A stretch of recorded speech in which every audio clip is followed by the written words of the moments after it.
Hello friends, I am Anju Bhatt on behalf of University of Technology. Today are going to discuss computer organization and operating system for upcoming basic computer vacancy. As you all are preparing of this exam, I am not going to teach you the subject. I am only giving you the direction for subject preparation. So let's start the video lecture on computer organization and operating system. First of all, हमें ये पता होना चाहिए कि what is organization, what is computer organization and what is operating system. तो ये हमें पता होना चाहिए. तो हम फर्स्ट पहले कंप्यूटर ऑर्गेनाइजेशन पढ़ेंगे, देन उसके बाद ऑपरेटिंग सिस्टम क्या होता है वो सारी चीजें हम डिटेल में पढ़ेंगे. देन कंटेंट में हमने structure of computer, ALU, CPU, memory organization, operating system overview, process management, finding and processing files, ये सारा हम पढ़ेंगे इसमें. फर्स्ट ऑफ ऑल हमें ये पता होना चाहिए what is computer. What is a computer? Computer क्या होता है, उसकी डेफिनेशन क्या होती है, क्या वर्किंग होती है, वो सारी चीजें हमें पता होनी चाहिए. तो a computer is a machine और device that performs process calculation and operation based on instructions provided by a software or hardware program. It has the ability to accept data that is input, processing it, that is processing, and then produce output, that is output produced by output devices. तो ये जो इसकी working है, first of all हम data input देंगे, accept करेंगे data को, then उसका प्रोसेसिंग होगी, उसके बाद हमें आउटपुट मिलेगा. तो इनपुट आपका इनपुट डेटा के थ्रू होगा, इनपुट डिवाइस के थ्रू होगा, प्रोसेसिंग होगा, सीपीयू के अंदर सारी प्रोसेसिंग होगी, उसके बाद जो आउटपुट मिलेगा वो आउटपुट डिवाइस के थ्रू मिलेगा.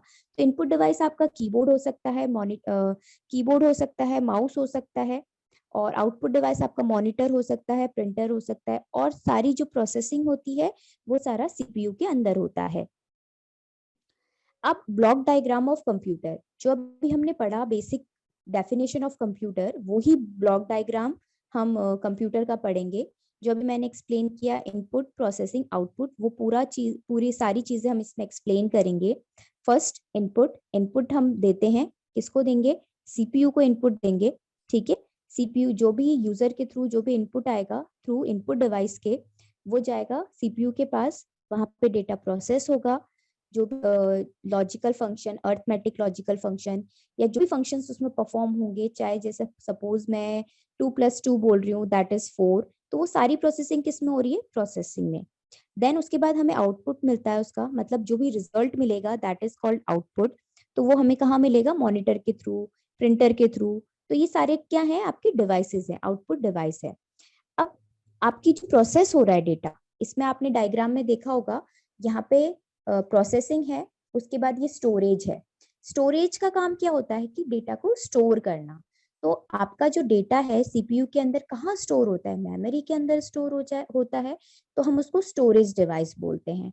तो ये पूरा पार्ट स्टोरेज डिवाइसेस के अंदर आ जाएगा. इसमें ये जो सीपीयू के जो मेन पार्ट होते हैं वो होता है ALU और कंट्रोल यूनिट. ALU का काम होता है अर्थमेटिक लॉजिकल यूनिट परफॉर्म करना. ठीक है, उसमें जो भी एडिशन सब्ट्रैक्शन होते हैं वो सारी चीजें परफॉर्म करना. कंट्रोल यूनिट होता है आप कंट्रोलिंग करना, सारे डिवाइसेस की कंट्रोलिंग करना, जो हम अभी आगे पढ़ रहे हैं. उसके बाद फर्स्ट है input device, input unit. Input unit या इनपुट डिवाइस कौन कौन से होते हैं? Computer receive data and instruction through the input device. Computer जो भी डेटा रिसीव करता है या जो भी इंस्ट्रक्शन रिसीव करता है थ्रू इनपुट यूनिट के, that is called input device. तो वो कुछ भी हो सकता है, कीबोर्ड हो सकता है, माउस हो सकता है, जॉयस्टिक हो सकता है, स्कैनर हो सकता है. तो इनपुट डिवाइस बहुत सारे टाइप्स के होते हैं. तो किसी के भी थ्रू अगर हम डेटा या कंप्यूटर रिसीव कर रहा है डेटा को, या इंस्ट्रक्शन को रिसीव कर रहा है, तो उसको हम इनपुट डिवाइस बोलेंगे या इनपुट यूनिट बोलेंगे. तो the input unit consist of one or more input devices, that is called input device include keyboard, mouse, joystick, scanners. ये जो है, ये कीबोर्ड है, ये माउस है, ये स्कैनर है जो इस पिक्चर में शो हो रहा है. ठीक है, नेक्स्ट इसके हम फंक्शंस पढ़ेंगे. Function of input unit. अब बहुत इंपॉर्टेंट है फंक्शंस क्या क्या होते हैं इनपुट यूनिट के, क्योंकि क्या है एग्जाम में आपसे यही पूछा जाएगा कि उसके फंक्शंस क्या क्या हैं, क्या क्या फंक्शन परफॉर्म करता है इनपुट यूनिट, आउटपुट यूनिट या प्रोसेसिंग यूनिट या सीपीयू क्या फंक्शन परफॉर्म करता है, तो वो ये आपको पता होना चाहिए। तो फर्स्ट ये एक्सेप्ट करता है डेटा को, कन्वर्ट करता है, देन उसके बाद सप्लाई करता है। एक्सेप्ट का मतलब होता है accept the data and instruction from the outside world. कोई भी डेटा एक्सेप्ट करना, कंप्यूटर एक्सेप्ट करता है डेटा, इंस्ट्रक्शन एक्सेप्ट करता है आउटसाइड ऑफ द वर्ल्ड, जो भी यूजर होगा, मतलब डेटा को इनपुट देगा through input device, keyboard mouse के थ्रू इनपुट देगा, तो कोई यूजर होगा, ठीक है, कोई भी यूजर होगा जो उसको चला रहा है, उस कंप्यूटर पे वर्क कर रहा है, तो वो डेटा इंसर्ट करेगा कंप्यूटर पे, तो कंप्यूटर क्या करेगा, उस डेटा को एक्सेप्ट करेगा यूजर के थ्रू, ठीक है। उसके बाद उसको कन्वर्ट करेगा, इनपुट यूनिट ही कन्वर्ट करता है, convert it to a form that the convert can understand, computer can understand. अब इसमें क्या होता है कि कंप्यूटर जो है आपकी मशीन लैंग्वेज समझता है, ठीक है, 0 1 की फॉर्म समझता है, बाइनरी वैल्यू समझता है, क्योंकि कंप्यूटर को नहीं पता आपने क्या इंसर्ट किया है, तो इनपुट यूनिट क्या करता है, उसको मशीन लैंग्वेज में कन्वर्ट करके कंप्यूटर को देता है, ठीक है, प्रोसेसिंग यूनिट को देता है। अब मशीन लैंग्वेज क्या होती है, मशीन लैंग्वेज आपकी होती है बाइनरी वैल्यू, 0 1 की फॉर्म ही समझता है वो मशीन लैंग्वेज, ठीक है, कंप्यूटर 0 1 की फॉर्म ही समझता है। तो उसमें होता क्या है, फर्स्ट जो लैंग्वेज आई वो मशीन लैंग्वेज थी, सेकंड आपकी जो लैंग्वेज आई वो असेंबली लैंग्वेज थी। असेंबली लैंग्वेज में आपके सिंबल्स आ जाते हैं, बाइनरी के साथ साथ सिंबल्स भी यूज हो जाते हैं। उसके बाद जो थर्ड लैंग्वेज थी, जो हाई लेवल लैंग्वेज थी, जो हम अभी यूज कर रहे हैं। अब बाइनरी हाई लेवल लैंग्वेज में कौन कौन सी लैंग्वेजेस आ गई आपकी, जैसे C++, जावा, ये जो कोडिंग वाली लैंग्वेजेस हैं, ये सारी किस्में होती हैं हाई लेवल लैंग्वेज में, क्योंकि हाई लेवल लैंग्वेज में आपकी लैंग्वेजेस आ जाती हैं, कोडिंग आ जाती है, इंग्लिश के वर्ड्स आ जाते हैं, सारे सिंबल्स आ जाते हैं, इसीलिए उसको हाई लेवल लैंग्वेज बोलते हैं, क्योंकि वो सारी as a comfortable to user है, सारी लैंग्वेजेस समझता है और कन्वर्ट हो जाता है इजीली। उसके बाद हम पढ़ेंगे, उसके बाद है supply, supply the converted data to the computer system for further processing. उसको कन्वर्ट कर दिया कंप्यूटर ने, कंप्यूटर की लैंग्वेज में कन्वर्ट कर दिया इनपुट यूनिट ने, उसके बाद हम उसको सप्लाई कर देंगे नेक्स्ट प्रोसेसिंग के लिए। देन उसके बाद आउटपुट यूनिट, आउटपुट यूनिट में क्या है, output unit computer provide information and result of computation to the outside world through the output unit. अब इसमें क्या हो रहा है कि जो भी रिजल्ट आएगा वो आपका आउटपुट यूनिट में शो होगा, आउटपुट डिवाइस में शो होगा, चाहे वो किस पे शो होगा, मॉनिटर, प्रिंटर, स्पीकर के थ्रू शो हो सकता है वो। The output unit consist of 1 or more output devices. Output devices include monitors, printers, speakers, ठीक है। जो भी रिजल्ट शो होगा वो कहीं ना कहीं तो आपको दिखेगा, जो भी प्रोसेसिंग हुआ है, पहले इनपुट गया है डेटा, फिर प्रोसेसिंग हुआ है, फिर आउटपुट आया है, तो जो भी आउटपुट डेटा आएगा वो रिजल्ट वाला ही डेटा होगा जो आपको स्क्रीन पे दिखेगा। जैसे मैं आपको अभी वीडियो लेक्चर दे रही हूँ आपको, तो मैं जो दे रही हूँ वीडियो लेक्चर, वो आपको जो भी पीपीटी है वो आपको आपकी स्क्रीन पे शो हो रही है, that is output unit. Then इसके बाद इसके भी फंक्शंस होते हैं, सेम वही फंक्शन होते हैं जो इनपुट यूनिट के होते हैं, एक्सेप्ट करना, कन्वर्ट करना, देन सप्लाई करना। एक्सेप्ट क्या करेगा, रिजल्ट को एक्सेप्ट करेगा, accept the result produce by the computer, these are in a coded form, वो कोडेड फॉर्म में होता है, क्योंकि जो भी प्रोसेस होके डेटा आया है वो मशीन लैंग्वेज में ही आया है, वो एक कोडेड फॉर्म में होगा।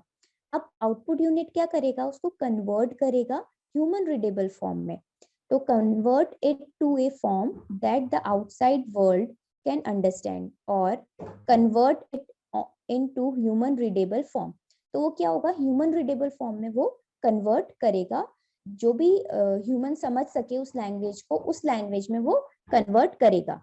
नेक्स्ट है function of output unit, function of output unit भी सेम वही इनपुट यूनिट की तरह ही उसके फंक्शंस होते हैं, एक्सेप्ट करना, कन्वर्ट करना, सप्लाई करना, accept the result produce by the computer, these are in a coded form, मतलब आपका इनपुट यूनिट ऑलरेडी कन्वर्ट करता है उसको मशीन लैंग्वेज में, उसके बाद आउटपुट यूनिट क्या करती है, उसको हाई लेवल लैंग्वेज में कन्वर्ट करके ह्यूमन रीडेबल फॉर्म में आपको शो करती है।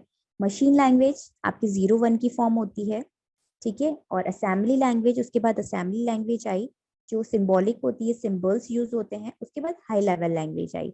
हाई लेवल लैंग्वेज आपकी प्रोग्रामिंग लैंग्वेज, इंग्लिश वर्ड्स आप यूज कर सकते हैं उसमें, तो वो सारी हाई लेवल लैंग्वेज है जो हम यूज करते हैं।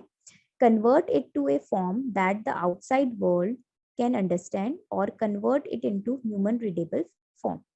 वो हमें समझ में आनी चाहिए क्योंकि कंप्यूटर मशीन लैंग्वेज ही समझता है। फिर आउटपुट यूनिट क्या करता है, उसको कन्वर्ट करके हमें हमारी लैंग्वेज में उसको मॉनिटर पे शो कर देता है, that is called output unit.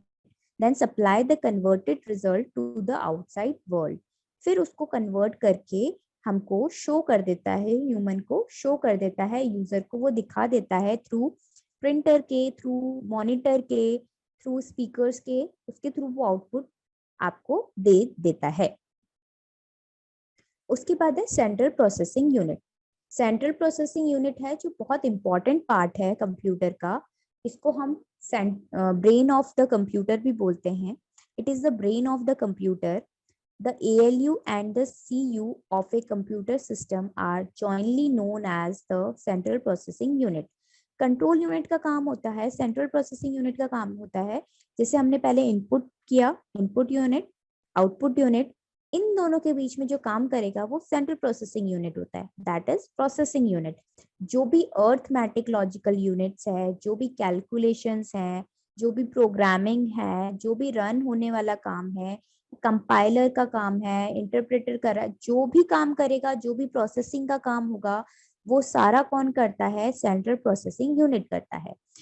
तो that is very important part, क्योंकि यही पूरे कंप्यूटर पे चल रहा है, क्योंकि मेन रोल इसी का ही है।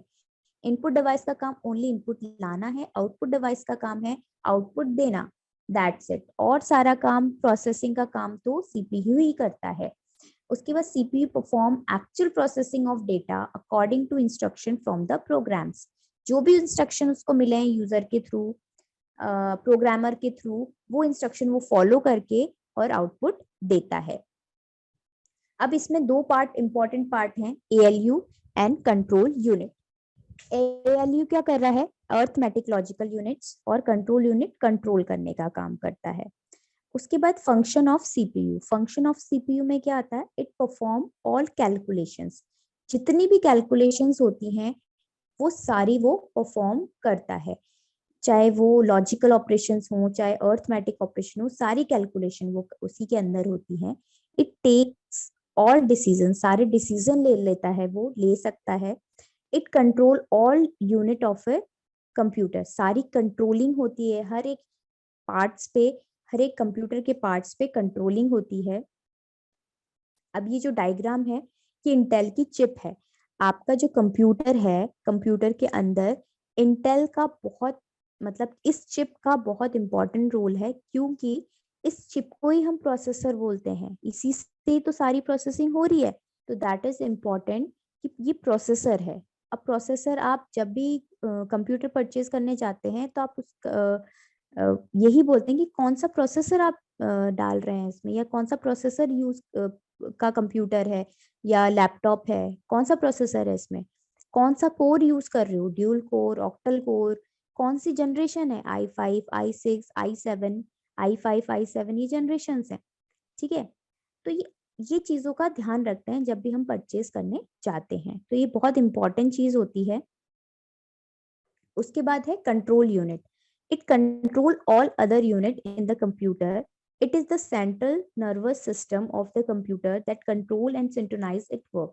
आपका नर्वस सिस्टम जैसे होता है सेंट्रल नर्वस सिस्टम, वैसे ही कंप्यूटर का ये नर्वस सिस्टम होता है, कंट्रोल यूनिट, ये सारी चीजों को कंट्रोल करता है, उसकी वर्किंग को कंट्रोल करता है, मैनेज करता है, सिंक्रोनाइज करता है। वो सारे काम कौन करता है, कंट्रोल यूनिट करता है। इसके फंक्शंस क्या हैं, it instruct the input unit where to store the data after receiving it from the user। कोई भी डेटा स्टोर करना हो, इनपुट यूनिट के थ्रू आया हो, आउटपुट दिया हो, हमने प्रोसेसिंग किया हो, उसको कैसे स्टोर करना है, रिसीविंग डेटा को कहाँ स्टोर करना है, यूजर को कैसे देना है, वो सारा कौन डिसाइड करेगा, कंट्रोल यूनिट करेगा। It controls the flow of data and instruction from the storage unit to ALU. ALU से storage unit में data transfer करना, storage unit से ALU में data transfer करना through instruction. जो भी instructions होंगे वो सारे control unit के होंगे, ठीक है। उसके बाद ALU, Arithmetic Logical Unit. All calculation are performed in the Arithmetic Logical Unit, ALU of the computer. जो भी Arithmetic Logical Units हैं वो हम कहाँ परफॉर्म करेंगे, कंप्यूटर के मतलब ALU के अंदर। ALU क्या करती है, लॉजिकल फंक्शन भी परफॉर्म करती है, अर्थमेटिक फंक्शंस भी परफॉर्म करती है। तो उसके फंक्शंस क्या होंगे, it perform all arithmetic operation, addition, subtraction, multiplication and division, and it perform all logical operation, सारे लॉजिकल गेट्स ऑपरेशन और एंड गेट्स और लॉजिकल जितने भी ऑपरेशंस होते हैं वो सारे परफॉर्म करती है। प्रोग्रामिंग वाले पार्ट्स भी सारे परफॉर्म करती है। It does comparison and take decision, ये उसके अकॉर्डिंग कंपैरिजन करके डिसीजन लेने में भी कैपेबल है। अब स्टोरेज यूनिट बहुत इंपॉर्टेंट पार्ट है, क्योंकि अगर आप डेटा कोई भी प्रोसेस कर रहे हो उसको स्टोर करने के लिए कोई ना कोई आपको स्टोरेज यूनिट चाहिए होती है। बिना स्टोरेज यूनिट के आपका डेटा स्टे ही नहीं कर पाएगा, ठीक है। अगर आपको कोई डेटा स्टोर करके रखना, अगर आपके पास बुक भी है, आप कहीं लिख रहे हो उसको, तो वो स्टोर करके आपके पास रह गई, कभी आपको देखना हो तो आप उस पर देख सकते हैं। नोटबुक है, मोबाइल है, कॉन्टेक्ट्स हैं, आपको सारे कॉन्टेक्ट्स याद थोड़ी रहते हैं। मोबाइल में जितने भी कॉन्टेक्ट हैं वो आपको याद थोड़ी रहते हैं, वो भी तो कहीं ना कहीं स्टोर हैं। जैसे ही आप सर्च करते हो वो आपको मिल जाते हैं, ठीक है। तो वो सारा डेटा कहाँ स्टोर हो रहा है, स्टोरेज यूनिट के अंदर। स्टोरेज यूनिट कुछ भी हो सकती है, हार्ड डिस्क हो सकती है, CD, DVD, पेन ड्राइव, बहुत सारी चीजें हो सकती हैं। वो सारा the storage unit of the computer hold data and instruction that are entered through the input unit before they are processed. Storage device are divided into two categories: primary memory, that is main memory, and secondary memory. Storage unit two types की होती हैं, ठीक है, primary memory and secondary memory. Two category में हमने इसको divide कर रखा है। उसके बाद इसके function, it receive the data and instruction required for processing from the input unit. It store the intermediate results. It store the final results before these results are released to the output unit. It save data for later use. क्या होता है कि जब भी हम data save रखते हैं और बाद में हमें कभी चाहिए होता है वो डेटा, तो हमें इजीली मिल जाता है, ठीक है। वो स्टोर रहेगा तब। अगर कोई रिजल्ट सेव करना है आपको, वो भी स्टोर रहेगा वहां पे। तो आप कुछ भी चीज बाद में चाहिए हो, ठीक है, उसी टाइम अगर आपको चाहिए हो डेटा, तो उसको स्टोरेज के लिए कुछ ना कुछ तो चाहिए, स्टोर करने के लिए कुछ यूनिट तो होनी चाहिए। इसीलिए हम उसकी स्टोरेज यूनिट बनाते हैं। वो या तो प्राइमरी मेमोरी में स्टोर होता है या सेकेंडरी मेमोरी में स्टोर होता है, ठीक है। अब ये ब्लॉक डायग्राम ऑफ कंप्यूटर है, जो अभी तक हमने पढ़ा वो पूरा ब्लॉक डायग्राम है, इसमें पूरा समराइज है ये। इसमें आपने देखा होगा ये कीबोर्ड है। Keyboard is input device, the principal input device use to type instruction into the computer. And mouse भी इनपुट डिवाइस है। A pointer device use to make on screen selection. Mic भी इनपुट डिवाइस है, ये spoken input, जो भी आपको बोलना है, जैसे मैं बोल रही हूँ अभी तो स्पीकर पे बोल रही हूँ तो ये रिकॉर्ड हो रहा है, तो ये इनपुट डिवाइस है। ये फ्लॉपी डिस्क है जो पहले चलती थी, ये स्टोरेज के काम आती है, तो ये स्टोरेज यूनिट है। CD, DVD डिस्क, ये भी स्टोरेज यूनिट है, commonly use to deliver program and store large multimedia files. उसके बाद फ्लॉपी डिस्क ड्राइव, ये फ्लॉपी डिस्क की ड्राइव है जो पहले चलती थी, आजकल नहीं होती है बेसिकली। ये इसकी ड्राइव है, ये इसकी फ्लॉपी डिस्क इसके अंदर जाती है और तब रन करती है। और ये flash memory and card reader है, जो आपके मोबाइल पे होता है कार्ड रीडर, या कैमरा होता है उनमें होता है कार्ड रीडर, बेसिकली हम वहीं यूज करते हैं इसको। तो वो आपकी क्या है, स्टोरेज यूनिट है। और उसके बाद प्रिंटर क्या है, आपका आउटपुट यूनिट है, ठीक है, ये प्रिंटिंग कर रहा है आपका। स्पीकर भी आउटपुट यूनिट है, मॉनिटर भी आउटपुट यूनिट है, an output device that let you see your work as you go, ठीक है। CD DVD ड्राइव, ये CD DVD ड्राइव है जहाँ CD और DVD रन करती हैं, ये ड्राइव होती है। ये है hard disk drive storage device ही होती है। यहाँ पे सारा डेटा स्टोर रहता है, located inside the system unit. ये आपका सीपीयू जो है वो सिस्टम यूनिट कहलाता है। And use to store program and most data. ठीक है, system unit the case that contain the CPU, memory, the power supply, disk drive and all other hardware such as modem that are in an internal format. ये पूरा जो आपका CPU होता है वो system unit होता है, इसी के अंदर सारी चीजें होती हैं। कंप्यूटर कनेक्ट इसी में होता है, प्रिंटर भी कनेक्ट होता है, माउस, सारी चीजें आपकी इसी में कनेक्ट होती हैं। ये एक पूरा आपका सिस्टम यूनिट है। ये पूरा एक ब्लॉक डायग्राम है जो हम अभी तक जितना पढ़ रहे थे, ये पूरा समराइज करके इसमें है। नेक्स्ट है हमारा मेमोरी ऑर्गेनाइजेशन। अभी तक हमने block diagram of computer organization पढ़ा। नेक्स्ट है हमारा block diagram of memory organization. अब इसमें हम क्या पढ़ेंगे, जितनी भी मेमोरीज होती हैं, अभी हमने पढ़ी थी प्राइमरी सेकेंडरी मेमोरी, ये सारा हम इसमें एक्सप्लेन करेंगे। अब व्हाट इज मेमोरी, क्योंकि जो भी स्टोरेज यूनिट है वो डेटा कहाँ जाके स्टोर होता है, स्टोरेज यूनिट दैट इज आपकी मेमोरी के अंदर। आप जो भी पढ़ते हो, रीड करते हो, वो आपके ब्रेन में जाके स्टोर हो जाता है, तो मेमोरी है, मेमोरी में जाके स्टोर हो जाता है। जैसे ही आप कभी याद करोगे वो आपको रिकग्नाइज होगी। ठीक है, that is memory organization. A memory unit is the collection of storage unit or device together. The memory unit store the binary information in the form of bit. आपकी जो भी इंफॉर्मेशन स्टोर होती है वो binary form में ही store होती है, bits form में, 0 1 की फॉर्म में ही स्टोर रहती है data. Generally memory storage is classified into 2 categories, volatile memory and non volatile memory. Volatile memory आपकी रैम होती है, नॉन वॉलेटाइल मेमोरी रोम होती है। अभी आगे पढ़ेंगे क्या होता है। वॉलेटाइल मेमोरी में होता है अगर this losses it data when power is switched off. आपने कोई भी डेटा टाइप किया है कंप्यूटर में, या आप कुछ काम कर रहे हैं कंप्यूटर में, लेकिन अगर पावर इज स्विच्ड ऑफ हो गई तो आपका डेटा लॉस्ट हो जाएगा, आपको कोई डेटा नहीं मिलेगा। That is called volatile memory. Non volatile memory, this is the permanent storage. ये परमानेंट स्टोरेज मेमोरी होती है, रैम मेमोरी होती है, and does not lose any data when power is switch off.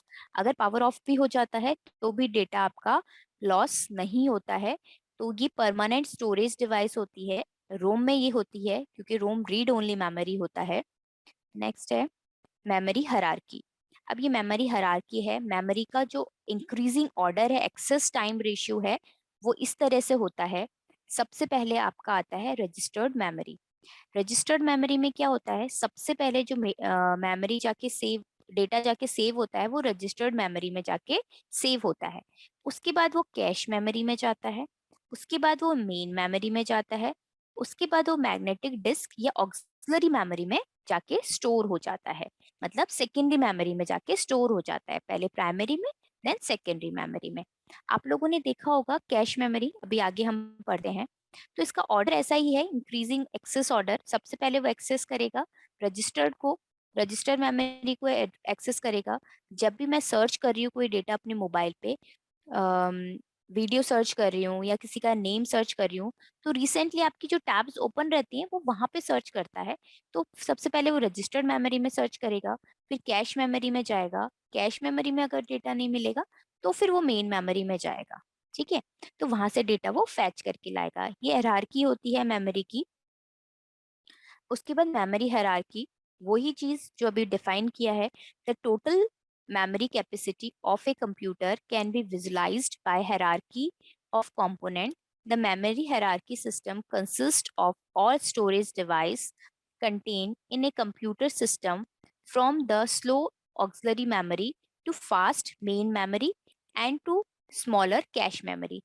अब क्या होता है कि जो प्राइमरी मेमोरी होती है as compare to secondary memory या ऑक्सिलरी मेमोरी के कंपैरिजन में फास्ट होती है, क्योंकि मेन मेमोरी टेम्परेरी मेमोरी है, टेम्परेरी स्टोरेज डिवाइस है, परमानेंट स्टोरेज डिवाइस नहीं है। Auxiliary memory permanent storage device है, इसीलिए वो as compare to cache memory के स्लो होता है auxiliary memory. auxiliary memory access time is generally 100 times that of the main memory, 100 times that of the main memory, hence it is at the bottom of the hierarchy.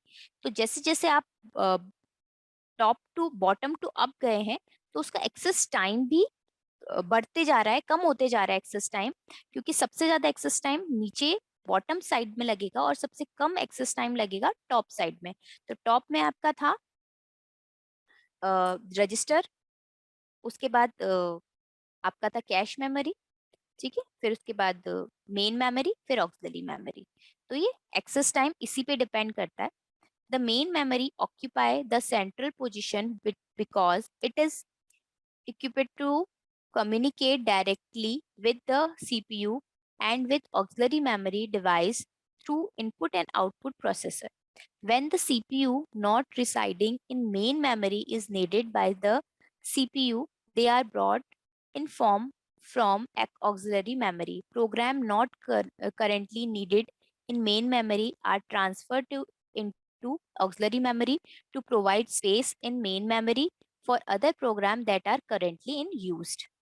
अभी हमने इसमें पढ़ा, अब जो भी डेटा है वो रजिस्टर्ड मेमोरी से आएगा, रजिस्टर्ड मेमोरी में आएगा, देन उसके बाद कैश मेमोरी में जाएगा, फिर मेन मेमोरी में जाएगा, फिर वो ऑक्सिलरी मेमोरी में चला जाएगा, क्योंकि ये इस फॉर्म में डेटा रोटेट करता है अप टू डाउन।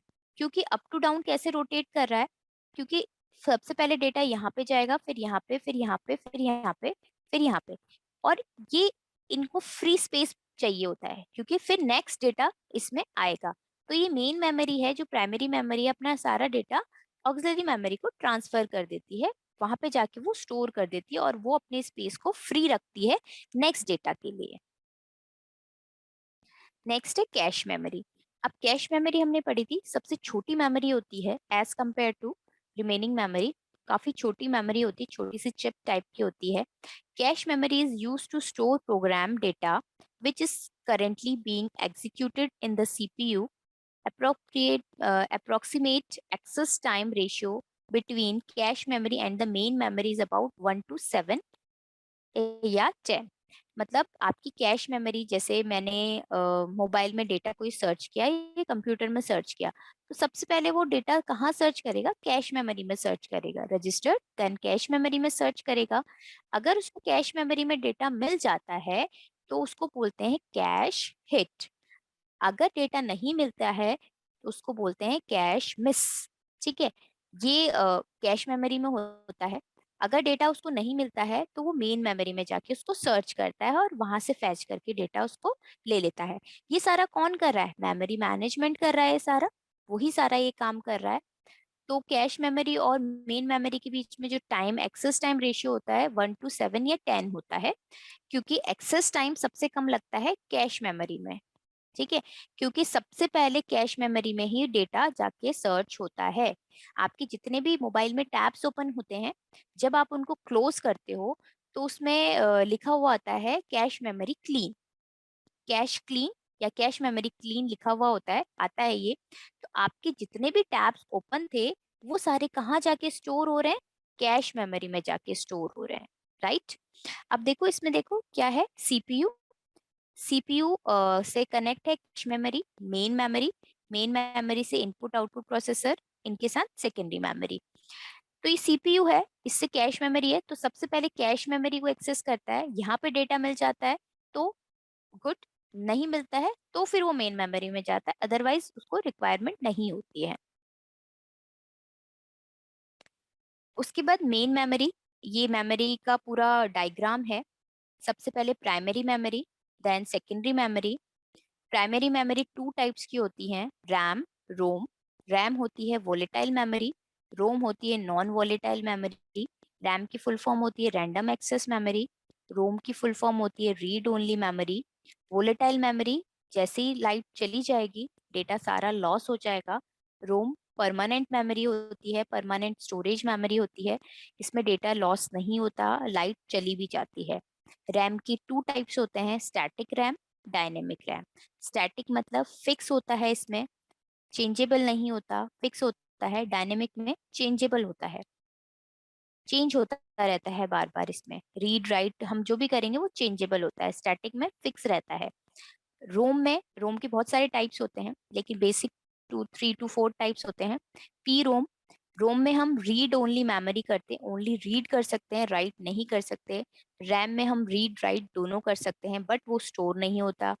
रोम हमारे परमानेंट स्टोरेज होता है, इसमें हम सिर्फ रीड ओनली कर सकते हैं, राइट नहीं कर सकते हैं। अगर हमें कोई प्रोग्राम रीड करना है तो हम उसके लिए, मतलब राइट करना है तो हम उसके लिए प्रोग्रामेबल रोम लेते हैं, पी रोम लेते हैं। तो उसमें आप प्रोग्रामर उसमें प्रोग्राम बनाता है। अगर उस प्रोग्राम में आप कुछ मिस्टेक लग रही है, कुछ प्रॉब्लम आ रही है, तो आप उसको इरेज भी कर सकते हो। किसके थ्रू? ईपी रोम के थ्रू, इरेजेबल प्रोग्रामेबल रोम। उसमें अल्ट्रा वायलेट रेज गिरती हैं और उससे वो डेटा डिस्ट्रॉय हो जाता है, फिर आप रीराइट उसको कर सकते हैं। सेकेंडरी मेमोरी के बहुत सारे टाइप्स होते हैं। Floppy disk, magnetic tape, compact disk, CD, DVD, hard disk drive. ठीक है, ये बहुत सारी जो डिवाइसेस होती हैं, जो स्टोरेज डिवाइसेस होती है, परमानेंट स्टोरेज डिवाइसेस होती हैं, वो सारी सेकेंडरी मेमोरी में आती हैं। आपको डेटा स्टोर करके रखना है permanent, DVD, CD, hard disk, floppy disk, इसमें डेटा स्टोर करके रखोगे। जब तक यूजर चाहेगा तब तक वो डेटा स्टोर रहेगा सेकेंडरी मेमोरी में। अगर यूजर चाहता है कि मैं इसको डिस्ट्रॉय कर दूं, डिलीट कर दूं, तो वो डिलीट कर सकता है, डिपेंड्स ऑन यूजर। तो ये बहुत इंपॉर्टेंट है कि सारा डेटा कहाँ स्टोर हो, किसी सेफ जगह पे, और सेव डिस्क या सीडी, डीवीडी, जिसमें भी आप सेव करते हैं। आपका शादी की सीडीज होती हैं, मूवीज होती हैं, वो भी पहले सीडी डीवीडीज में सेव रहती हैं, तभी तो आपको शो होती हैं। अब आजकल पेन ड्राइव हो गई, पेन ड्राइव में डेटा डाल लो इजीली, और उसको आप फॉर्मेट भी कर सकते हो, रिमूव भी कर सकते हो, ऐड भी कर सकते हो। सीडी में इतना आपको नहीं होगा, लेकिन पेन ड्राइव इजी गोइंग हो गई, तो पेन ड्राइव भी एक स्टोरेज डिवाइस का ही पार्ट होती है। नेक्स्ट है इनपुट आउटपुट ऑर्गेनाइजेशन। जैसे अभी हमने पढ़ा मेमोरी ऑर्गेनाइजेशन में हमें पूरी मेमोरी कैसे ऑर्गेनाइज होगी, कितने टाइप्स की होती है, वो सारा। अब इनपुट आउटपुट ऑर्गेनाइजेशन में इनपुट आउटपुट डिवाइसेस कैसे ऑर्गेनाइज होते हैं, कैसे इंटरफेस होता है सीपीयू और इनपुट आउटपुट के बीच में, तो वो हम देखेंगे। Input output subsystem, the input output subsystem of a computer provide an efficient mode of communication between the central system and the outside environment. It handle all the input output operation of the computer system. Peripheral devices, input or output devices that are connected to the computer are called peripheral devices. आपके peripheral devices वो होते हैं जो computer के, जो भी computer से जो कनेक्टेड होते हैं, चाहे वो इनपुट डिवाइस हो, चाहे आउटपुट डिवाइस हो, या उसके अलावा जो भी डिवाइसेस हो, अदर डिवाइसेस, वो सारे पेरिफेरल डिवाइसेस बोले जाते हैं। These devices are designed to read information into or out of the memory unit upon command from the CPU and are considered to be the part of computer system. These devices are also called peripheral. For example, keyboard, display unit, printer, or are common peripheral devices. Printer, CPU, display unit, keyboard, mouse, ये जितने भी होते हैं सारे peripheral devices होते हैं। ठीक है, उसके बाद इंटरफेस। अब ये इंटरफेस एक दूसरे के साथ इंटरफेस से कैसे कनेक्टेड होते हैं? तो interface is a shared boundary between two separate components of the computer system which can be used to attach two or more component to the system for communication purpose. There are two type of interfaces, two type के interfaces हम पढ़ते हैं। CPU interface, input output interface. अब ये दोनों interfaces आपस में कैसे कनेक्टेड होते हैं? बस के थ्रू। बस क्या करती है बेसिकली हमारी? बस हमारी क्या करती है बेसिकली? हमें पिक एंड ड्रॉप करती है डेटा। तो यहाँ पे भी बस क्या कर रही है? पिक एंड ड्रॉप कर रही है डेटा या एड्रेस। ठीक है, जैसे हम अलग अलग स्टॉपेज होते हैं बस के। ठीक है, उसका स्टॉपेज होता है, यहाँ से यहाँ मूव करेगी, तो वो हमें वहां से पिक करेगी, और जहां जहां उसको डेटा देना है, जहां जहां उसके पिकअप पॉइंट या ड्रॉप अप पॉइंट होंगे, तो वो वहां पे ड्रॉप करेगी और वहां से पिक करेगी। ठीक है, तो यही काम इंटरफेस में भी होता है, और यही काम बसेस भी करती है। इसकी इनपुट आउटपुट बस यही काम करती है। इसमें क्या होता है, इनपुट आउटपुट बस क्या करती है, पिक एंड ड्रॉप करती है। ठीक है, अब इसमें 3 टाइप की बसेस पढ़ेंगे हम, ये बहुत इंपॉर्टेंट है, बसेस आता है एग्जाम में। थ्री टाइप्स ऑफ बसेस होती हैं, address bus, data bus, control bus. Address bus क्या करती है, एड्रेस कैरी करती है। एड्रेस कैरी करती है मतलब एड्रेस को मूव कराती है। मतलब अगर आपको कहीं जाना है, ठीक है, अगर आपको कहीं जाना है तो उसके लिए आप एड्रेस तो चाहिए। कहाँ जा रहे हो आप, कहीं तो जाओगे, तो उसके लिए एड्रेस तो चाहिए ना आपको। तो वो बहुत इंपॉर्टेंट है, बिना एड्रेस के आप कहीं जा ही नहीं सकते। तो एड्रेस इज इम्पॉर्टेंट, बिना एड्रेस के आप नहीं मूव करोगे। तो कंप्यूटर में एड्रेस क्या होता है आपका, या तो आईपी एड्रेस हो, अगर ऑनलाइन है तो वो आपका लॉजिकल एड्रेस होता है। अगर आप फिजिकल एड्रेस की बात करते हैं तो आपका मैक एड्रेस होता है। ठीक है, नेटवर्क या नेटवर्किंग में लॉजिकल एड्रेस आपका आईपी एड्रेस होता है, जो हर कंप्यूटर का, आपके मोबाइल का, सबका आईपी एड्रेस होता है। उससे आप इजीली ट्रैक हो सकते हो अगर आप ऑनलाइन हो तो। ठीक है, और अगर फिजिकल एड्रेस बोलें तो आपका मैक एड्रेस होता है, जो परमानेंट एड्रेस होता है आपका, जो फिजिकल एड्रेस मतलब घर का address, that is physical address. ठीक है, सेकंड है डेटा बस। डेटा बस, इसमें डेटा होगा।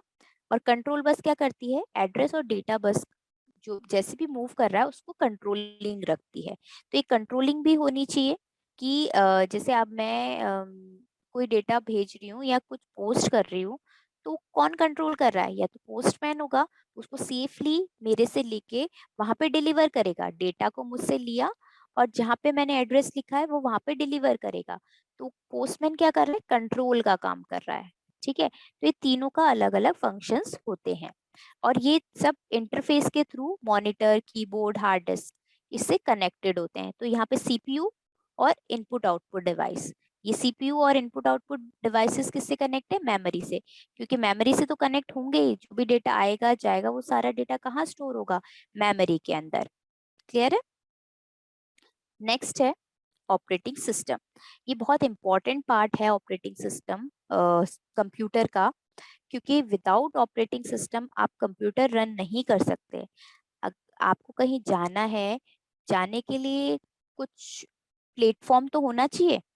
ठीक है, अगर आप रोड पे जा रहे हो तो रोड तो होनी चाहिए कम से कम। रोड ही नहीं होगी आप जाओगे कैसे। अगर एक जंगल में आप जा रहे हो, एक फॉरेस्ट में जा रहे हो, तो वहां पे फॉरेस्ट में जाने के लिए कोई रास्ता होगा, तभी तो आप जा पाओगे। अगर रास्ता ही नहीं होगा तो जा ही नहीं पाओगे। तो ऑपरेटिंग सिस्टम भी यही है, वो क्या करती है, आपको एक पाथ प्रोवाइड करवाती है आपकी एप्लीकेशंस और सॉफ्टवेयर्स को रन कराने के लिए। An operating system is a software program required to manage and operate a computing device like smartphone, tablets, computers, supercomputers, web servers, car, network towers, smartwatch, etc. It is the operating system that eliminates the need to know coding language to interact with computing devices. Operating system आपका एक software program होता है, जिस वो क्या करता है, manage करता है, जो भी ऑपरेटिंग कंप्यूटिंग डिवाइसेस होते हैं उसको मैनेज करने के काम आता है। तो इसी के ऊपर जो एप्लीकेशन सिस्टम सॉफ्टवेयर हैं, एप्लीकेशन सॉफ्टवेयर है, वो इसी के ऊपर रन करेंगी। तो जो ऑपरेटिंग सिस्टम है वो सिस्टम सॉफ्टवेयर का पार्ट होता है। ठीक है, इसी के ऊपर एप्लीकेशन सॉफ्टवेयर वर्क करती है। अगर सिस्टम सॉफ्टवेयर ही नहीं है, अगर आपका सिस्टम ही नहीं है, तो उसमें आप कौन सा सॉफ्टवेयर डालोगे, कौन सी एप्लीकेशन डालोगे।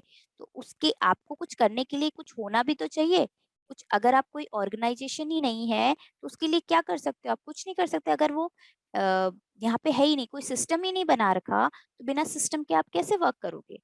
ठीक है, विदाउट सिस्टम आप वर्क ही नहीं कर सकते। तो उसके लिए आपको सिस्टम सॉफ्टवेयर नीड होते हैं, वो आपके होते हैं ऑपरेटिंग सिस्टम। ये सिस्टम सॉफ्टवेयर के अंदर आते हैं, याद रखना एग्जाम में आते हैं। 5 of the most common operating system are Microsoft window, Apple Mac OS, Linux, Android, Apple iOS. आपके मोबाइल का जो ऑपरेटिंग सिस्टम होता है वो एंड्रॉइड, ये एप्पल में आईओएस होता है, ये आपके ऑपरेटिंग सिस्टम होते हैं। आपके कंप्यूटर के जो ऑपरेटिंग सिस्टम होते हैं, विंडोज हो गए, लाइनेक्स हो गए, यूनिक्स हो गए, ये आपके लैपटॉप या कंप्यूटर के ऑपरेटिंग सिस्टम होते हैं। उसके बाद हम पढ़ते हैं टाइप ऑफ ऑपरेटिंग सिस्टम। अब बहुत सारे टाइप्स के ऑपरेटिंग सिस्टम होते हैं, तो अलग अलग जगह अलग अलग चीजों में यूज आते हैं। फर्स्ट है हमारा बैच प्रोसेसिंग। इससे पहले एक और प्रोसेसिंग आई है, ऑपरेटिंग सिस्टम आया है सीरियल प्रोसेसिंग। सीरियल प्रोसेसिंग में क्या होता है, सीक्वेंस से नंबर आता है 1 by 1। जैसे मैं एक क्यू में लगी हूँ, तो क्यू में जो सबसे पहले खड़ा होगा उसका पहले नंबर आएगा, फिर उसके बाद सेकंड, फिर थर्ड, ऐसे करके काफी डिले हो जाता था। इसीलिए हम दूसरा जो ऑपरेटिंग सिस्टम है वो बिल्ड किया, वो होता है बैच प्रोसेसिंग। बैच प्रोसेसिंग में हमने क्या किया कि similar types of jobs, jobs क्या है आपकी, वर्किंग, ठीक है, जॉब्स मतलब working, similar types of working मतलब जैसे मैंने एक क्लास में मिक्सअप बच्चे हैं सारे, उनमें से मैंने डिवाइड करके आईटी के अलग कर दिए, कॉमर्स के अलग कर दिए, साइंस के अलग कर दिए, ठीक है, अलग अलग कर दिए। तो मुझे इंटरव्यू लेना है, मुझे उन लोग बच्चों का, उन स्टूडेंट्स का इंटरव्यू लेना है और सिलेक्शन करना है। तो अगर मिक्सअप होंगे, एक एक को बुलाऊंगी तो काफी टाइम वेस्ट होगा। तो मैं उसमें क्या करूंगी, पहले क्या करूंगी, उनको अलग अलग कर दूंगी, ठीक है, डिवाइड कर दूंगी 3 पार्ट्स में, अकॉर्डिंग टू जॉब रोल। जो भी उनका जॉब रोल होता है उसके अकॉर्डिंग मैं 3 पार्ट्स में डिवाइड कर दूंगी। फिर उनका मैं रिटर्न टेस्ट लूंगी, फिर उसका रिटर्न टेस्ट जो क्लियर करेगा उसके बाद जीडी लूंगी, और उसके बाद इंटरव्यू लूंगी। तो मेरे लिए काम बहुत इजी हो जाएगा। तो यही बैच प्रोसेसिंग करता है, ये सिमिलर टाइप्स ऑफ की जॉब लेता है और उसका एक बैच बना देता है। जैसे फॉर एग्जाम्पल, एक और एग्जाम्पल लेते हैं, C++, C, Java and .NET। इसमें हमने प्रोग्राम्स बनाए। तो सी के प्रोग्राम हमने जॉब 1 में रखे, .NET के प्रोग्राम जॉब में रखे, जावा का प्रोग्राम जॉब N में रखे। तो सिमिलर टाइप्स के जो प्रोग्राम्स थे वो मैंने एक बैच में रख लिए, फिर दूसरे बैच में रख लिए और फिर तीसरे बैच में रख लिए। अब क्या होगा, 1 by 1 सारे प्रोग्राम रन हो जाएंगे, और सीपीयू को सर्च करने में, एक एक को प्रोसेस करने में या ढूंढने में प्रॉब्लम नहीं आएगी, क्योंकि उसके पास वो सिमिलर टाइप्स ऑफ के जॉब्स हैं जो एक साथ वो रन करा सकता है। ठीक है, ये आपकी होती है batch processing. This type of operating system does not interact with the computer directly. There is an operate which takes similar jobs having the same requirement and group them into batches. It is the responsibility of the operator to short jobs with similar need. जिस need के according उसको short कर लेता है। जैसे हम for example मैं बताती हूँ, जैसे हम LIC कोई एजेंट है, तो वो क्या करता है, वो आपकी नीड जानता है, आपसे पूछता है कि आप किस टाइप की पॉलिसी चाहिए, उसके अकॉर्डिंग उसके पास बहुत सारी पॉलिसीज होती हैं, उसमें से वो शॉर्ट करता है। फिर उसकी और कोई नीड होगी, उसके अकॉर्डिंग उसको शॉर्ट करेगा। उसके बाद 2-3 पॉलिसीज उसके पास रिमेनिंग रह जाएगी, फिर उसमें से आपको चूज करना काफी इजी हो जाता है। ठीक है, उसके बाद आता है multiprocessor operating system. Multiprocessor operating system में क्या होता है, आपके कितने प्रोसेसर आप यूज कर रहे हो। मैंने आपको बताया था कि सीपीयू में क्या होता है, इंटेल का प्रोसेसर होता है। इंटेल क्या है, इंटेल चिप। सीपीयू क्या है, प्रोसेसर ही तो है, एक तरह से चिप का ही तो वर्क करी। तो कितने प्रोसेसर उसमें यूज हो रहे हैं, कितने प्रोसेसर मतलब आपके कितने सीपीयू यूज कर रहे हैं। जैसे सपोज फॉर एग्जांपल, एक बंदा काम कर रहा है, 3 to 4 का मतलब उसको वर्किंग दे रखी है, वो काम कर रहा है एक बंदा, तो उसको कितना टाइम लगेगा उस काम को फिनिश करने में, 4 to 5 डेज लग सकते हैं। अगर वही काम 2 जने करें तो 2 डेज में खत्म हो जाएगा। अगर वही काम 4 पर्सन करें तो वो 1 दिन में खत्म हो जाएगा। तो मल्टी प्रोसेसर ऑपरेटिंग सिस्टम भी यही काम करता है कि एक ही टास्क को साइमल्टेनियसली वो क्या करता है, अलग अलग पर्सन्स में डिवाइड कर देता है। तो वो काम क्या हो जाता है, बहुत ईज़ी हो जाता है और फटाफट हो जाता है, जल्दी हो जाता है। A computer capability to process more than one task simultaneously is called multiprocessing.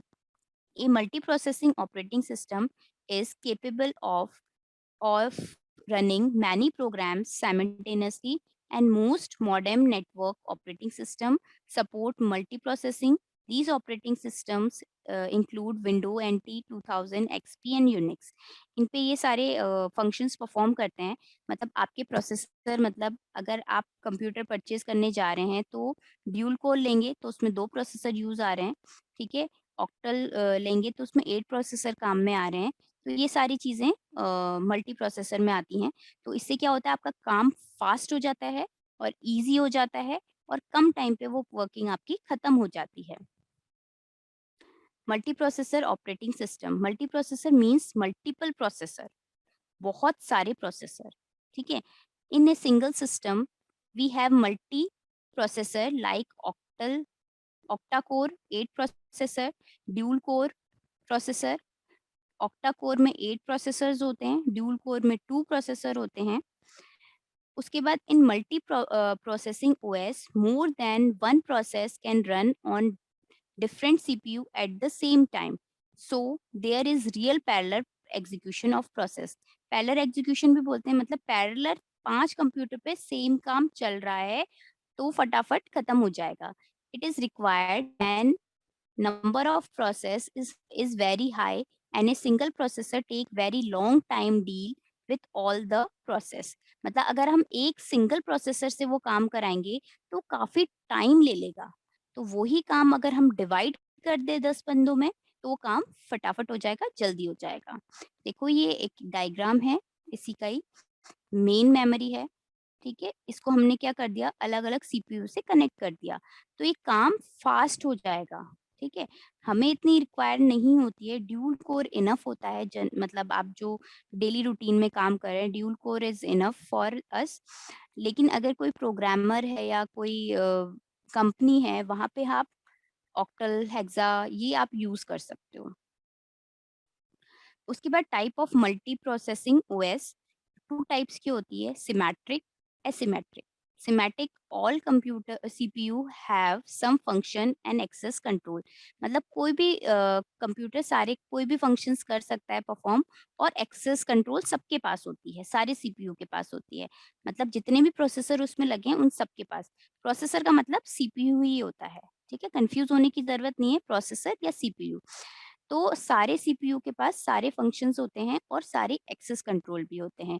ये सिमेटिक में होता है। एसिमेटिक में क्या होता है, एक सीपीयू के पास एक सीपीयू मास्टर होता है और दूसरा स्लेव होता है, मतलब रिमेनिंग स्लेव होता है। One CPU will be master and other will be slave. Master CPU will decide which process will handle by which CPU. तो मास्टर सीपीयू डिसाइड करता है कि कौन सा प्रोसेस कौन सा सीपीयू हैंडल करेगा। तो इसमें क्या होता है, कंफ्यूजन की चीज नहीं होती है, क्योंकि सिमेटिक में क्या होता है, कौन सा काम कौन सा सीपीयू कर रहा है पता ही नहीं चलता, कंफ्यूजन रहती है उसमें। लेकिन इसमें क्या होता है, मास्टर को पता होगा उसने कौन सा काम किसको दे रखा है, किसको डिवाइड कर रखा है, किसको हैंडल करेगा वो। तो इससे क्या होगा, काम भी जल्दी हो जाएगा और साइमल्टेनियसली सारे वर्किंग एक साथ खत्म हो जाएगी। ये डायग्राम है सिमेटिक मल्टीप्रोसेसर, असिमेटिक मल्टीप्रोसेसर। इसमें देखो शेयर्ड मेमोरी, सारी मेमोरी शेयर हो रही है, सबके पास जा रही है प्रोसेस के पास। ये नो शेयर मेमोरी, इसमें एक मास्टर होता है और रिमेनिंग स्लेव होता है। तो मास्टर ही डिसाइड करता है कि स्लेव को कौन सा काम दिया जाएगा। आपके घर में भी आप स्लेव्स होते हैं तो आप डिसाइड करते हैं वो कौन सा काम करेगा या वो डिसाइड करता है। ऑफ कोर्स आप डिसाइड करते हैं कि कौन सा काम वो करेगा।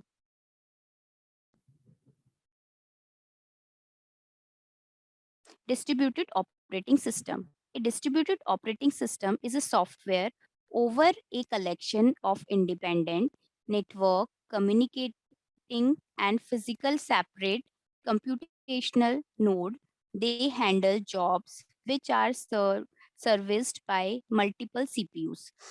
डिस्ट्रीब्यूटेड ऑपरेटिंग सिस्टम क्या है, अगर आपका काम बहुत ज्यादा हो रहा है तो आप क्या करते हो, डिस्ट्रीब्यूट कर देते हो अपने काम को। ये काम इसका है, ये काम इसका है। जैसे प्रिंटर का काम क्या होता है, प्रिंटिंग करना। सर्वर का काम क्या होता है, स्टोरेज करना। डेटाबेस का काम क्या होता है, डेटाबेस कलेक्ट करना। तो ये डिस्ट्रीब्यूट कर देते हैं काम, वर्किंग डिस्ट्रीब्यूट कर देते हैं कि ये इसका काम है, ये इसका काम है। तो काम काफी इजी हो जाता है। Also called loosely coupled system और डिस्ट्रीब्यूटेड सिस्टम। ये इंडिपेंडेंटली होता है, किसी पे डिपेंडेंट नहीं होता। Distributed operating system are the operating system for a network of autonomous computers connected by a communication network through a message passing. Independent system passes their own memory unit and CPU. Independent system होता है क्योंकि किसी पे dependent नहीं होता, सबका अपना अपना काम होता है, अपनी अपनी वर्किंग होती है। एक सिस्टम, एक ऑर्गेनाइजेशन होता है, वहाँ पे फिक्स होता है इसका काम ये है। जैसे सपोज एजुकेशन सेंटर में टीचिंग वाला काम टीचर कर रहा है, स्टूडेंट पढ़ने वाला काम कर रहे हैं, तो डिसाइडेड होती है वर्किंग, आपको टीचिंग करनी है, आपको लर्निंग करनी है। तो ये डिस्ट्रीब्यूटेड ऑपरेटिंग सिस्टम है। Work station, terminal, fire server, work station का काम करेगा, कंप्यूटर नोड्स, डेटाबेस सर्वर, ठीक है, ये टर्मिनल्स हैं, ये फाइल सर्वर है, ठीक है, अलग अलग काम सबको डिस्ट्रीब्यूट हो जाता है। Distributed operating system, when a program is executed on a distributed system, user is not aware of where the program is executed or the location of the resource accessed. User can access the file or software which are actually not present on his system connected with the net within this network. मतलब आपका जो distributed आप system आप connect करते हो, जैसे printer है, printer को हमने कनेक्ट कर दिया तो प्रिंट जाएंगे, ठीक है, वो अलग अलग कंप्यूटर से कनेक्ट है, उसको कोई मतलब नहीं है कि किससे कनेक्ट है, उसका काम ये है प्रिंटिंग करना, तो प्रिंट ही करेगा। फाइल सर्वर है, फाइल्स को सेव करना, तो फाइल्स को सेव ही करेगा, ठीक है। For example web browser, Linux, ये सारे इसके एग्जाम्पल हैं, ये सारे इसके एग्जाम्पल्स हैं। नेक्स्ट है network operating system. A network operating system is an operating system that manage network resources, essential and operating system that include special function for connecting computers and devices into a local area network. आपके network जो भी work करता है वो local area network पे work करता है। Network मतलब आपको कोई भी फाइल शेयर करनी है तो आप नेटवर्क ऑपरेटिंग सिस्टम की हेल्प ले सकते हैं, उससे आपका जो भी डेटा है वो शेयर हो जाएगा। फॉर एग्जाम्पल एक लैब में 100 कंप्यूटर्स हैं, तो मुझे कोई डेटा शेयर करना है, उन सारे कंप्यूटर्स पे शेयर करना है, तो मैं क्या करूँगी, नेटवर्क के थ्रू उस डेटा को हर एक कंप्यूटर पे शेयर कर दूंगी, एक ही कंप्यूटर से। तो मैं क्या करूंगी, एक फोल्डर बना दूंगी यूजर नाम का उस नेटवर्क वाले फोल्डर में, तो वो नेटवर्क वाला फोल्डर सारे सिस्टम पे होगा और वहां पे जिसको भी वो एक्सेस करना है वो इजीली एक्सेस कर सकता है।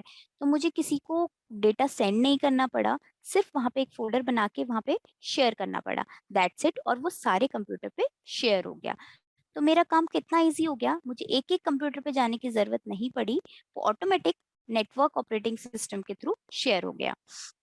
A network operating system run on a server and provide the server the capability to manage data, user, group, security applications and other networking function. अब ऐसे ही जब ऑनलाइन एग्जाम्स होते हैं तो वो लैन पे ही होते हैं, लोकल एरिया नेटवर्क पे ही होते हैं और नेटवर्क ऑपरेटिंग सिस्टम पे ही वर्क करता है। तो लैन में क्या होता है कि एक हम कंप्यूटर को होस्ट बना देते हैं, एक मेन कंप्यूटर बना देते हैं और वो सारे कंप्यूटर को आईपी एड्रेस डिस्ट्रीब्यूट करता है या नंबर डिस्ट्रीब्यूट करता है कि ये सीट इसकी है, ये सीट इसकी है। तो हम एक कंप्यूटर को मॉनिटरिंग कंप्यूटर बना देते हैं, वो मॉनिटर रखता है कौन सा बच्चा आया है, किसकी फोटो क्लिक हुई है, किसका रजिस्ट्रेशन हुआ है, कंप्यूटर में उसकी सारी डिटेल्स होती हैं, तो वो एक मेन कंप्यूटर हो जाता है, उससे वो सारी डिटेल हम शेयर कर सकते हैं आगे।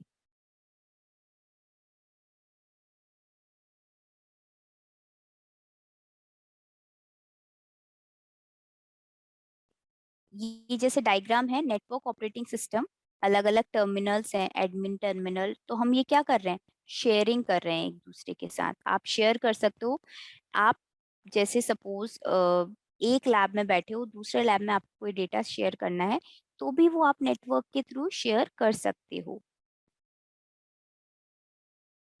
Network operating system, network operating system allowed file sharing and printing access among multiple computers connecting by a local area network, a private network, or other network. Here, all the users are aware of multiple computers present in network. For example, Microsoft Windows server 2000, 2008, window NT, Unix, Linux etcetera. अब आपके जो computer है printer पे भी sharing हो सकती है easily, मतलब 20 कंप्यूटर्स पे एक प्रिंटर कनेक्ट हो सकता है। तो ये किसके थ्रू हो रहा है? नेटवर्क ऑपरेटिंग सिस्टम के थ्रू हो रहा है। तो वो प्रिंटर एक 10-20 कंप्यूटर पे एक प्रिंटर कनेक्ट है और उसमें जो भी कमांड देगा प्रिंटिंग की तो प्रिंटर पे आ जाएगी, एक ही प्रिंटर पे आ जाएगी। तो बहुत सारी ऑर्गेनाइजेशन में यही होता है, शेयरिंग प्रोसेस होती है, नेटवर्क ऑपरेटिंग सिस्टम यूज करते हैं वो। 2 टाइप्स के होते हैं network operating system, client to server and peer to peer. Client to server में क्या होता है? एक क्लाइंट होता है और एक सर्वर होता है। उसमें क्या कर रहा है? क्लाइंट क्या कर रहा है? रिक्वेस्ट सेंड कर रहा है। सर्वर क्या करता है? रिस्पॉन्स देता है। जैसे मैंने गूगल किया कि मुझे ये डेटा चाहिए, इस टॉपिक से रिलेटेड डेटा चाहिए, तो मुझे सर्वर क्या, गूगल क्या करके देगा? उस डेटा को सर्च करके देगा। तो क्लाइंट ने क्या किया? मैंने क्या की? रिक्वेस्ट करी और सर्वर ने या गूगल ने मेरे को क्या कर दिया? डेटा लाके दे दिया। तो क्लाइंट सर्वर का ये काम होता है, रिक्वेस्ट एंड रिस्पॉन्स काम होता है। पीयर टू पीयर में क्या होता है?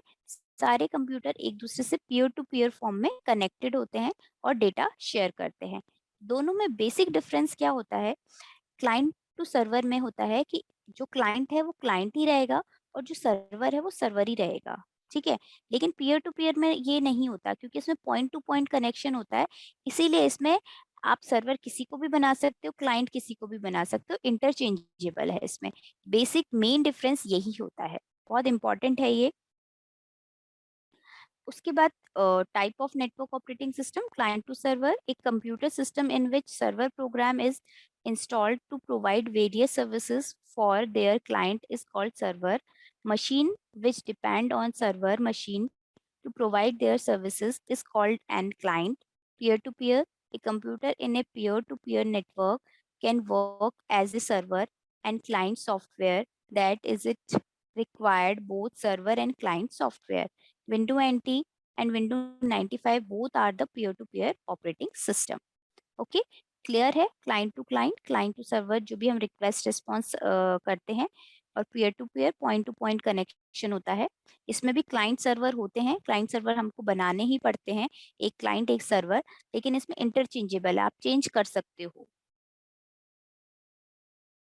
उसके बाद नेक्स्ट है हमारा real time operating system. Real time operating system आपका क्या होता है? जो रियल टाइम मतलब रियल वर्ल्ड में एग्जिस्ट कर रहा है, that is real time operating system. A real time operating system is an operating system intended to serve real time application that process data as it come in, typically without buffer delay. Processing time required, including any OS delay, are measured in tenths of second, shorter increments of time. मतलब इसमें क्या होता है कि कोई भी delays allowed नहीं होते हैं रियल टाइम ऑपरेटिंग सिस्टम में, कोई भी डिलेज अलाउड नहीं होते हैं। कैसे, मैं बताती हूँ। प्राइमरी ऑब्जेक्टिव क्या होता है? It is to provide quick response time to meet a scheduling deadline. मतलब आपको टाइम दिया है कि ये 10 आवर्स में खत्म होना है काम, तो ये खत्म ही होगा, वो डेडलाइन है। आपको क्विक रेस्पॉन्स देना है कि ये काम अभी करना है तो करना ही है, वो आपकी डेडलाइन है, शेड्यूलिंग डेडलाइन है, ऑलरेडी शेड्यूल कर रखा है। आप लोगों ने देखा होगा जब पासपोर्ट ऑनलाइन ऑर्डर करते हो तो उसकी इंटरव्यू की डेट आती है, ठीक है, डेट आती है तो आपको उस टाइम पे जाना है तो जाना ही है, अगर आप नहीं गए वो कैंसिल हो जाएगी, फिर आपको वापस रिक्वेस्ट सेंड करनी पड़ेगी। तो वो एक डेडलाइन होती है कि आपको वो करना ही है उस टाइम पे। तो रियल ऑपरेटिंग सिस्टम वही होता है। सेकेंडरी ऑब्जेक्टिव क्या होता है? User convenience and resource utilization. पूरे रिसोर्स जो भी है वो आप यूजर को कन्विंस करोगे और उसको रिसोर्स यूटिलाइज कराओगे। कैसे? Next, all real time OS is one that must react to input and response to them quickly। मतलब हम उसको इनपुट देंगे और वो हमें क्विकली रिस्पॉन्स करेगा। The OS must guarantee response to event with fixed period of time to ensure correct performance. Real time system can be used as a control device in a dedicated application. For example, missile system, air traffic control system, robots etcetera. आपके real time operating system है जो dedicated system है, मतलब for example washing machine देखा है आपने, washing machine क्या करती है, ओनली क्लोथ्स वॉश करती है, तो वो डेडिकेटेड सिस्टम है, डेडिकेटेड एप्लीकेशन है, वो भी रियल टाइम ऑपरेटिंग सिस्टम पे काम कर रही है। उसके अलावा माइक्रोवेव है, वो भी रियल टाइम ऑपरेटिंग सिस्टम पे काम कर रही है, लेकिन वो टाइम रिजिट है। टाइम रिजिट मतलब वो जो डेडलाइन दी है उसी डेडलाइन में वो काम करेगी। जैसे सपोज वॉशिंग मशीन का आपने टाइमर सेट कर रखा है, तो टाइमर जैसे ही ऑफ होगा वो ऑटोमेटिक बंद हो जाएगी। ऐसे ही माइक्रोवेव में भी आपने टाइमर दे रखा है, तो जितना टाइम आपने उसको दे रखा है, जो भी डेडलाइन आपने दे रखी है उस टाइम पे वो टाइम कंप्लीट करके ऑफ हो जाएगी। ठीक है, तो ये टाइम रिजिड है, टाइम फिक्स है। मिसाइल सिस्टम, आप किसी मिसाइल को लॉन्च कर रहे हो, तो मिसाइल को लॉन्च करोगे तो उसकी भी डेडलाइन होती है, फिक्स डेडलाइन होगी कि इस टाइम पे इस डेट पे ये मिसाइल लॉन्च होगी। आप ऐसे ही नहीं कर सकते हो। एयर ट्रैफिक कंट्रोल, ऊपर एयर में आपको पायलट को पता ही नहीं होता है कि कहाँ जाना होता है, वहां पे कोई रोड थोड़ी बनी है, आप एयर में फ्लो कर रहे हो, तो वहां पे आपकी जो रिडार्स होते हैं, रिडार्स के थ्रू सिग्नल्स आते हैं कि आपको यहाँ पे मूव करना है, यहाँ पे मूव करना है। तो वो सारा क्या है, real operating system, real time operating system. क्योंकि अगर वो रियल टाइम ऑपरेटिंग, अगर रिडार के थ्रू हमने बताया नहीं कि इस प्लेन को यहाँ जाना है, यहाँ जाना है, तो वहां पे आपको पता नहीं चलेगा कौन सा प्लेन आगे से आ रहा है, तो आपके क्रैशेस के चांसेस भी बढ़ जाते हैं। जो एक्सीडेंट्स होते हैं वो इसी वजह से होते हैं। रियल टाइम ऑपरेटिंग सिस्टम अगर प्रॉब्लम आ जाती है तो ही ये प्रॉब्लम्स होती हैं। रोबोटिक्स, अभी रोबोटिक्स चल रहा है, वो एआई, रोबोटिक, मशीन लर्निंग, ये सारे जो हैं टेक्निक्स वो रियल टाइम ऑपरेटिंग सिस्टम पे वर्क करती हैं।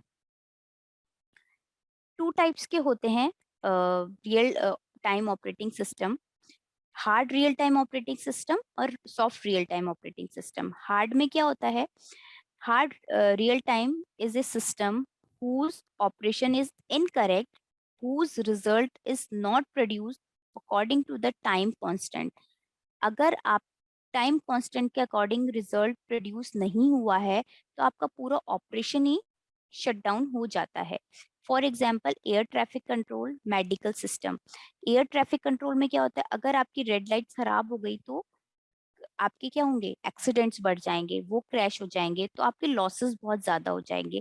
तो वो सारे हार्ड रियल टाइम सिस्टम में आते हैं। मेडिकल फैसिलिटी तुरंत नहीं मिली, उसी टाइम नहीं मिली, तो आपका जो पेशेंट है वो उसकी डेथ भी हो सकती है। तो ये बहुत सारे ये काम होते हैं, ये टाइम रिजिट होते हैं कि उसी टाइम पे उसको वो चीज़ मिलनी ही चाहिए। सॉफ्ट में क्या होता है कि थोड़ा बहुत हम सॉफ्ट, ज़रूरी नहीं है कि अभी करना है, आप 2 दिन में करके दे सकते हो। वो soft real time operating system में होता है। Soft real time system is a system who's operate is degraded if result are not produced according to the specific time requirement। Time requirement के अकॉर्डिंग नहीं मिला है, कोई बात नहीं, थोड़ी देर बाद मिल जाएगा, लेकिन मिल जाएगा। थोड़ा-सा हम बाउंडेशन कम कर देते हैं। लेकिन हार्ड रियल टाइम में अगर आपको बोला है कि इस टाइम वो करना ही है, तो करना ही है। वो टाइम कांस्टेंट है कि इस टाइम पे ये काम होना ही चाहिए। Soft real time operating system का example multimedia transmission and reception, computer games. जैसे कुछ हम फाइल्स ट्रांसफर कर रहे हैं, वो हो नहीं पा रही हैं, धीरे-धीरे जा रही है, मे बी 5 टू 6 आवर्स लग रहे हैं, तो वो कोई बात नहीं, जा सकती, कोई दिक्कत नहीं है। ये 2 टाइप्स के होते हैं, रियल और हार्ड। इसमें डिफरेंस है ये। The size of data file is small और मीडियम। हार्ड में स्मॉल और मीडियम डेटा फाइल्स होती हैं, क्योंकि अ, वो टाइम रिजिड होता है। जिस टाइम पे जो काम करना है उसी टाइम पे वो खत्म कर देता है, तो उसकी फाइल जो साइज होती है वो स्मॉल या मीडियम साइज ही रहती है। उसके बाद सॉफ्ट रियल टाइम में ये लार्ज होती है। The size of data file is large, क्योंकि इसमें डिलेस के चांसेस ज़्यादा होते हैं, इसलिए। In this system response time is in milliseconds में इसका रिस्पॉन्स टाइम होता है। इसका response time soft real time का एज कम्पेयर टू हायर होता है हार्ड रियल टाइम सिस्टम के। Pickup peak load performance should be predictable, मतलब जो भी लोड परफॉर्मेंस होता है वो प्रिडिक्टेबल होता है, ये करना ही है आपको, ये होना ही चाहिए। ये नॉट प्रिडिक्टेबल होता है, टॉलरेंस कर सकते हैं, हाँ थोड़ी देर बाद कर ले, या फिर कोई जैसे आपको आईज का ऑपरेशन कराना है, अभी ज्यादा प्रॉब्लम नहीं आ रही है तो आप थोड़ी दिन बाद करा सकते हैं। ठीक है। लेकिन हार्ट के ऑपरेशन अगर अटैक आया है तो आपको तुरंत जाना पड़ेगा हॉस्पिटल, तो वो टॉलरेंस की चीज नहीं होगी। In this system safety is critical. Critical situation होती है इसमें सारी, इसमें नहीं होती है। Safety is not critical. ये hard real time system very restrictive, ये नॉन लेस रिस्ट्रिक्टिव होती है soft real time system. In case of an error in hard real-time system, the computation is rolled back कर सकते हैं जैसे, और try कर सकते हैं। एक बार तो आपको वो एग्जीक्यूट करना ही पड़ेगा, अगर वापस करना पड़ रहा है तो आप वापस कर सकते हो, लेकिन एक बार तो वो एग्जीक्यूट होगा ही। In case of an soft real-time system, computation is rolled back to previously established a checkpoints। इसमें हम checkpoints बना देते हैं। सैटेलाइट लॉन्चिंग इसका एग्जाम्पल है, satellite launching, railway signal system etcetera. DVD player soft real time system के example हैं, DVD player, telephone switches, electronic games etcetera, ये सॉफ्ट रियल टाइम सिस्टम के एग्जाम्पल हैं। डिफरेंस, बेसिक जो डिफरेंस होता है वो क्या होता है? The difference between hard and real time system is that a hard real time system is a system in which single failure to meet deadline may lead to complete system failure। ठीक है, अगर वो deadline, जो deadline दी है उसमें complete नहीं हुआ तो आपका पूरा सिस्टम फेल हो जाएगा।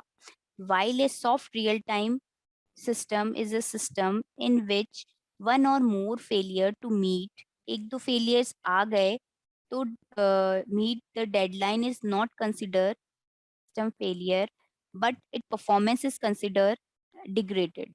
मतलब आपका पूरा नहीं होता बट उसकी परफॉर्मेंस पे कुछ डिग्रेशन हो सकता है, कुछ चेंजेस हो सकते हैं, बट पूरा सिस्टम आपका फेल नहीं होगा। लेकिन हार्ड में क्या होता है, अगर सिंगल फेलियर भी आएगा तो आपका पूरा कंप्लीट सिस्टम फेल हो जाएगा। ये बेसिक डिफरेंस होता है इसमें। Parallel processing, it is a way of information processing that use more than one computer processor simultaneously to perform work on the problem.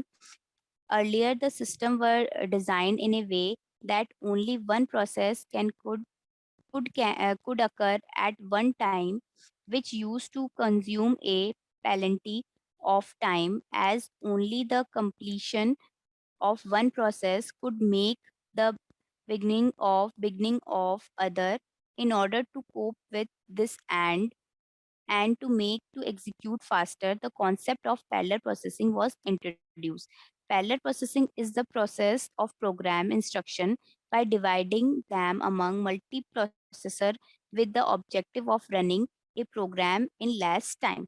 Parallel processing में क्या होता है कि पैरेलल सारे काम चलते रहें। जैसे डिस्ट्रीब्यूटेड में हमने क्या किया, डिस्ट्रीब्यूट कर दिया था काम हर एक को कि ये आपका काम है, ये आपका काम है। लेकिन पैरेलल प्रोसेसिंग में क्या करेंगे, एक ही काम को हम 3-10 जनों में डिस्ट्रीब्यूट कर देंगे।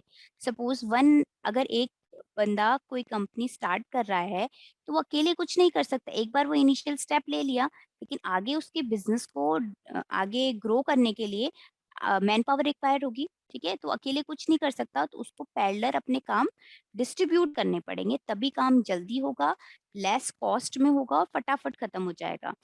Parallel computing include weather forecasting, movie, special effects, desktop computer application. तो पैरेलल कंप्यूटिंग के ये सारी चीजें हैं।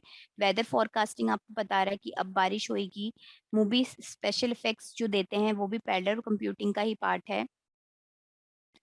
Parallel processing required multiprocessor and all the processor work simultaneously in the system.